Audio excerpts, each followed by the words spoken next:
Saat Teduh Antioquia hari ini, terimalah apa adanya. Bacaan hari ini diambil dari Roma 14 ayat 1 dan 3. Terimalah orang yang lemah imannya, tanpa mempercakapkan pendapatnya. Siapa yang makan, janganlah menghina orang yang tidak makan. Dan siapa yang tidak makan, janganlah menghakimi orang yang makan. Sebab Allah telah menerima orang itu. Setiap orang memiliki kebiasaan hidup yang berbeda-beda yang dipengaruhi oleh lingkungan di mana kita dibesarkan, khususnya keluarga. Walaupun sudah menjadi orang Kristen, namun kenyataannya tidak semua memiliki iman yang sama. Ada yang lemah dalam pengetahuan tentang firman Allah, ada yang belum begitu memahami pengajaran kekristenan karena baru bertobat sehingga masih ada keraguan.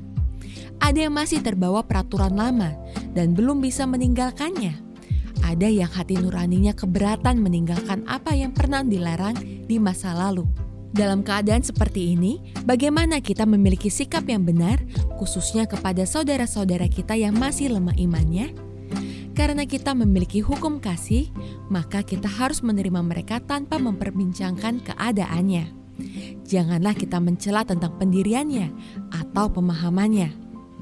Paulus menasihati agar kita menerima mereka ke dalam persekutuan kita sebagai saudara, walaupun mereka masih terbatas dalam pengetahuannya tentang kekristenan.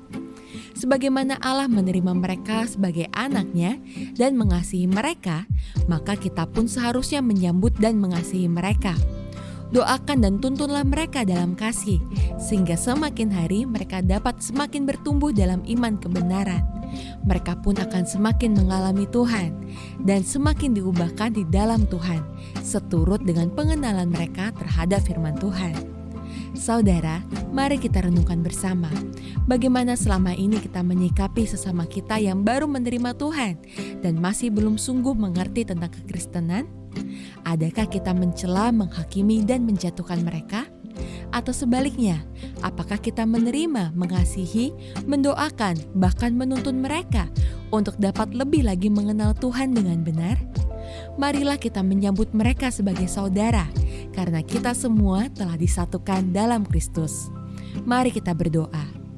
Tuhan, ajar kami untuk dapat menerima mereka apa adanya dengan sepenuh hati. Kiranya Tuhan memampukan kami untuk lebih lagi peduli kepada orang lain sehingga iman kami pun saling terbangun. Dalam nama Tuhan Yesus, amin. Sekian Saat Teduh Antioquia hari ini. Tuhan Yesus memberkati.